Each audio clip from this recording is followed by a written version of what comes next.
murakoze. Jewe rero nahasengira mu shengero mu Cyarama bita Eyayibu. Jewe kubisanzwe ngaha nahanda haca nirenganira numviza mugo nkumva ibintu ngo ni vyiza. Mugabo mutima ukambara ati we vyiza wewe ukwiye kuza guhindura. Nakare jewe haba bamwe banzi ngaha je ndahankoya ngaho hepfo mbere aho hepfo je ndibati none jewe kuza gusengera ahantu Imana yangiye imbere barampana akazi iza ndaronka agaswage none jewe hariya naho nta kintu mbona kiboneka bariko baranyerera ubuje ndahinduye guhera no munsi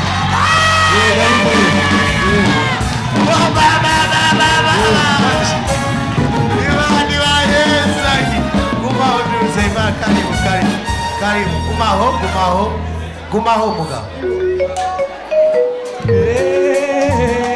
Umveshe amashi. Kaze. Haleluya. Amen. Haleluya. Amen. Hamanje nari nsengera hariya muri ville. Ubu rero twaje ino mu Bunyamyegeri. Hama umugenzi wacu Pamela atubwira ngo hari ishengero gitwa Naoti ngo tuze turahasenga. Hama nahakunze cyane nabonye ari vyiza. Amashi menshi kurumva mani guhezagire cyane kumanga ni vyiza. Haleluya. Yesu nashimwe. Sinanje nitwa Irangabe Ahera Britani. Hama tuvukana n'uyu ni mutoyi wanje twimuke ngaho hepfo. Twahora tuba mu Kamenge. Hama twahora dusengera ari muri ville kuri Église des Amis de Saint-Esprit. No twahora dusengera hama kuviyo twimuke ngaha twabonye ati ni vyiza uko tutoguma tureka gusenga kandi ngaha ari urushengero. Cha tuvuga ati reka tuze ngaha. Hama nanje vraiment mwanezereye. Hama kuri ivyo numvise byo gutera plafond anje ndiyemeje ejo nzozana 2000. Abashime.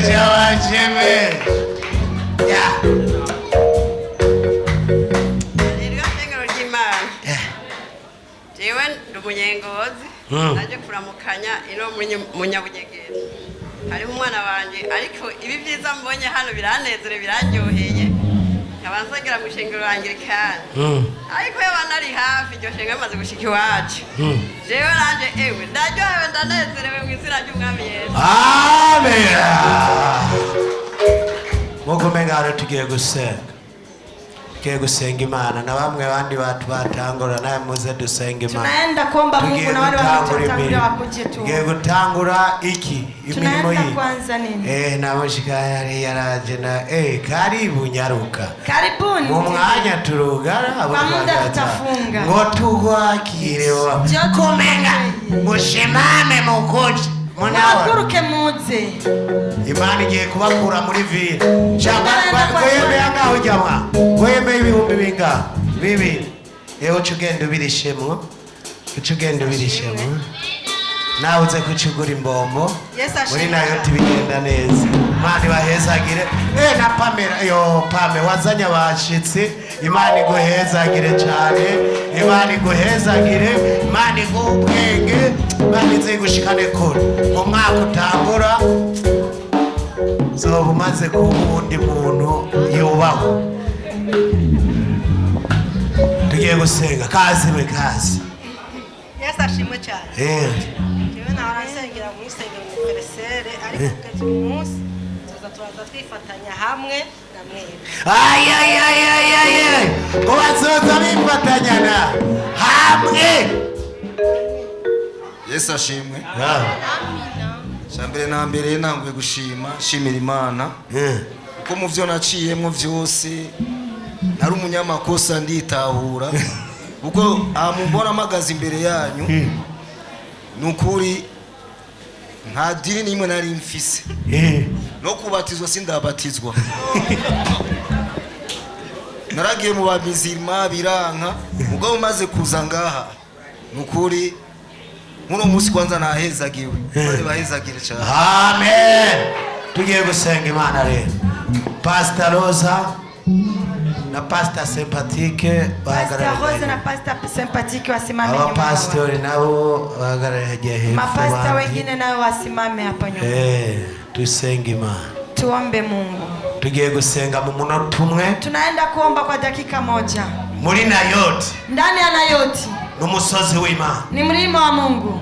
Ntabwo ari mu idini. Sio ndani ya dini. Mu idini haba intambara. Ndani ya dini kuna vita. Mu idini haba kuruha. Ndani ya dini kuna kwa mchoko. Abari mu idini baragowe. Wenye wako ndani ya dini wana shida. Muri Nayoti. Ndani ya Nayoti. Turangwa n'urukundo. Tunaoneshwa kwa upendo. Nta muntu avuga uwundi. Hakuna mwenye anateta mwenzio. Ukazobona hano winjiye. Ukiona mahali unaingia. Ukabona baje ko kwaka ubunomero ngo unaona wanakuja kukuomba namba. Uzumenye ko aho hantu hari abapagani. Ujue kwamba hiyo fasi kuna wapagani. Ngogeneye kuzoza kukuramutsa. Eti nahitaji kuja kusalimia. Akubonye uwo munsi. Anakuona hiyo siku. Aciye atangura gusaba kuza kukuramutsa. Anaanza kukuomba namba za kwa muri Nayoti ntabahari. Hapa ndani ya Nayoti. Tuhurira ku musozi w'Imana. Tunakutanania kwa mlima wa Mungu. Ukeneye. Yule unahitaji. Uramutumako. Unamuitisha. Ugwaye uratumako. Kama wewe ni mgonjwa unamuitisha. Muri Nayoti. Ndani ya Nayoti. Ntabazinduka batunye mu ngo z'abantu. Hakuna wenye wanaamuka kuika ndani ya nyumba. Bagiye ngo bababuze ibikogo. Eti wanaenda kuwakataza kazi. Benshi bajana niki urusaku. Wengi wanabebwa na utetano. Rero mwebwe muraje. Sasa nyinyi mnakuja. Muje mu bakozi b'Imana. Mnakuja kwa watumishi wa Mungu. Inzugi ziruguruye. Milango inafungua. Mwabonye korale muco. Mnaona korale nuru. Mwabonye ingeni kubita. Mliona jinsi wanapiga. Muhawe karibu. Mnakaribishwa. Kwinjira muri mumugwi wo gutazira no kuririmba. Kuingia ndani ya kundi ya kusifu na kuabudu. Nta kibazo. Hakuna shida. Muhawe kazo n'abana bahora muri ville. Mnakaribishwa, mnaona ni watoto wa uravye hejuru karaba hariya Nayoti TV abaka nubona hari shengero dusoma muri. Tizama juu na tizama na Nayoti. Tunabarusha mu izina rya Yesu. Tunawashinda kwa Ville rero yimukiye nga. Ville sasa imehamia. Korale y'aba mama Nayoti mwumvise ingeni kubita. Kundi ya wamama Nayoti mmesikia kiswahili. Nta mukobwa ayinjiramo. Pale hakuna binti anaingia hemo. Yinjiramo aba mama. Ile inaingia mu mama tu. Nawe yikundira umukobwa. Hata ukipenda uko binti unaenda huko. Abuzukuru ba Aburahamu mwumvise ingene bakubita. Wajukuu wa Ibrahimu mmesikia kisio nayo wanapiga. Ya bakira bose. Wanapokea wote. Babishoboye. Wenye wanaweza. Ico tudakora muri Nayoti. Yenye hatutumiki ndani ya Nayoti. Intambara ntibaho. Vita hakuna. Intambara nigira gute? Vita hakuna. Niyaza.